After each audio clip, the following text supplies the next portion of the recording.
Hey everybody. So in this video I am going to share with you the steps for the practice that we are going to do this week in creative writing. And so I'll start with explaining the things that we need to do this practice, and then I'll walk you through each of the steps.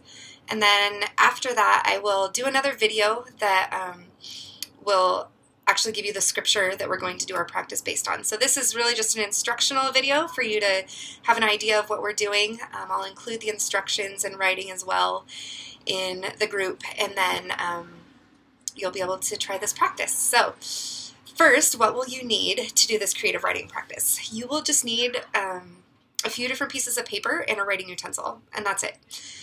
Sometimes it can be helpful to have two different colors of writing utensils for how we're going to do this, but ultimately, you really just need paper and a pen or a pencil, and that's how we'll get started. So the first step in this creative writing practice that we're going to do is to listen to a scripture reading 3 times.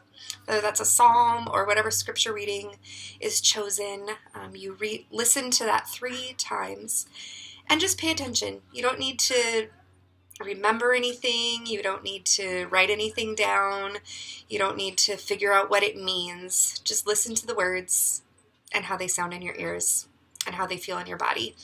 And that's all you need to do for step 1. The next step of this practice is to write nonstop for 10 minutes. This is a lot harder than it sounds. The goal of this step in the process is not to write perfect words, is not to write anything meaningful. In fact, it doesn't matter what you write. The goal is just to keep writing. So if that means the thing that pops in your head is, I don't know what to write right now, feel free to write that on the piece of paper. Just try not to lift your pen or pencil and just keep going. You don't need to use punctuation if you don't want to. They don't have to be coherent sentences if you don't want to. You just keep writing for 10 minutes. So set a timer for yourself so you don't have to keep checking the clock, and write for 10 minutes. The next step in this process is to read back through what you wrote in those 10 minutes. So after those 10 minutes are up and you stretch out your hands a little bit from writing that long, read back through it and cross out any words or phrases that don't seem necessary, or maybe you don't like them, or maybe just for some reason you don't even know or understand, you just want to cross them out. In this part of the process, you want to approach it without judgment. The words that you cross out are not wrong or bad. There's nothing wrong with them.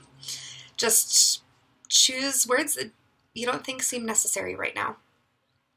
After you have gone through your writing and crossed out words or phrases, the next step is to read back through it again. In this step, it can be helpful maybe to have a different color pen or pencil or something if you want, but it's not necessary. Read back through it and circle the words or phrases that seem to resonate with you.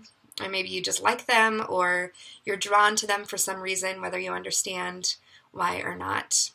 Once again, in this step of the process, you want to approach it without judgment. The words that you circle or the phrases that you circle are not any better than the ones that you crossed out, or the words that you left untouched. And there may be words that aren't crossed out or circled, and that's fine. It doesn't really matter why you circle them, as long as you want to. So just one thing in this step maybe is to pay attention to repeated words or phrases or themes that come up a lot. Maybe you make reference to light several times in your writing, or you acknowledge a certain scent several times, whether it's smell or touch. Pay attention to those kinds of repetitions in your writing and maybe circle those things. The final step in this process is to take a clean sheet of paper and, using the words and phrases that you have circled, begin to construct out of those words a poem or maybe a prayer. There are no rules about how you use the words or phrases that were circled. They don't need to stay in the same order that they appeared in your writing. They can be split up or combined with other words or phrases. If you need to add connecting words, you can feel free to add them. Once again, there's not a lot of rules here other than to just take the things that you have written and begin to construct a poem or a prayer. It may be 2 lines long. It may be a paragraph long. It can be whatever form you want it to be. And then once you have done that and you have constructed a prayer or a poem, I encourage you to read through that, maybe throughout the week. I'm also going to encourage us to share our poems and our prayers with one another in the comments. That can be really vulnerable. For me, that's really scary, but I will go ahead and do that also so that I'm participating right along with you all. So the next video that I'm going to share, I am going to read a portion of scripture 3 times for you to listen to begin your practice. So once again, I'll add written instructions as well if you want to follow along with those on paper of pretty much exactly what I just said. And we'll see what comes out on the other side of this. Some other videos that I'll share this week will be different ways to adapt this practice, whether that's with kids or just for a different twist on how to do this. But for now, we'll start with this practice and see what comes out. So I will talk to you all soon.